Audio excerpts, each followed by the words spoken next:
Hey, gang. Don't like hearing noise, especially when ain't supposed to be any. Sorry. Yeah, sort of spooky like. Well, I don't think my voice is that bad, but to each his own.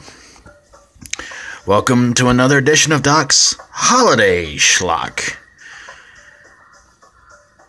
where I'm going to be doing this right here today on Veterans Day. Why? Well, there's kind of a reason why. See, this is the movie called Terrorgram, and it's an anthology movie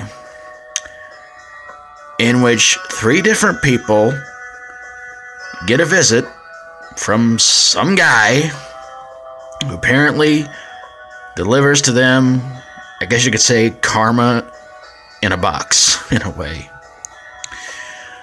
Apparently these people are supposed to pay for the terrible things they've done sometime in the past, and it comes back to haunt them and bite them on the butt.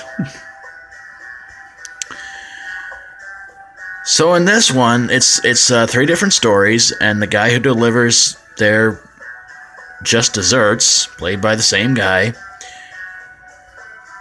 all they do is sign a piece of paper, and the one bad thing they did before, well, they pay for it.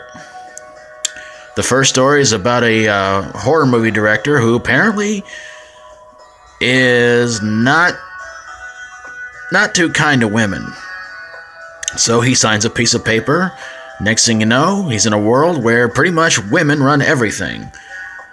There's female cops, female car mechanics, a female biker gang, female bowlers. He is surrounded by women, and he doesn't like it. And also, a character from a horror movie he was directing is apparently in this world too, and trying to kill him. Well, throughout the story, I should say, he pretty much starts losing everything. His clothes, his toupee, and his mind. And when the character from his latest horror movie decides to become real and tries to kill him, well, it's revealed that the killer is actually this actress that he hired who is not too crazy about him. But wouldn't you know it, it all turns out to be a dream. Don't you hate that? So apparently somebody works on the movie with him, and his lead actress find him passed out in the bathroom, and they walk off, and he wakes up and realizes everything that happened to him was just a dream. Until the mass killer from his horror movie bursts out through a wall and pulls him through. The second story is about a news reporter who gets in a hit-and-run accident with a small child who had a jack-in-the-box.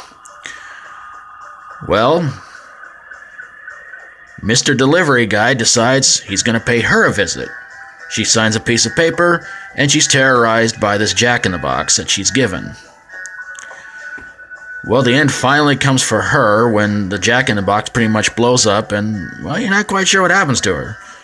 Till a bunch of police detectives show up, and then they hear the jack-in-the-box crank going around playing that old familiar tune, and apparently she pops out of it, but she's the jack-in-the-box. Yeah, holding the microphone, wearing the little suit, everything. It's not really her, it's not king size, it's actually kind of a doll version. Well, you probably got that already. The last story is called Veterans Day, and that's why this is going to be on here today on Veterans Day.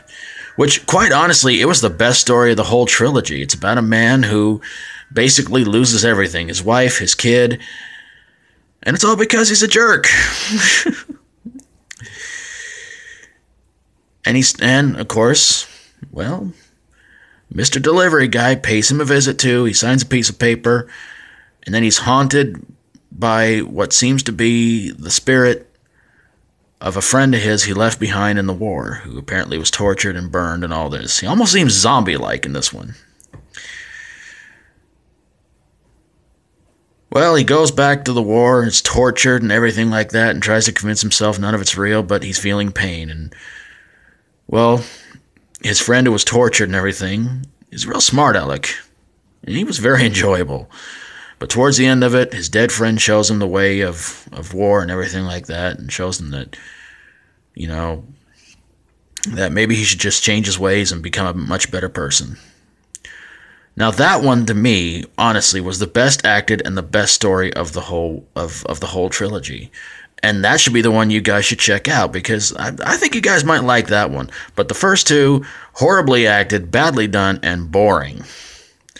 Terrorgram, where your past becomes a present, terror will reign. Or when your past becomes a present, terror will reign. Sorry.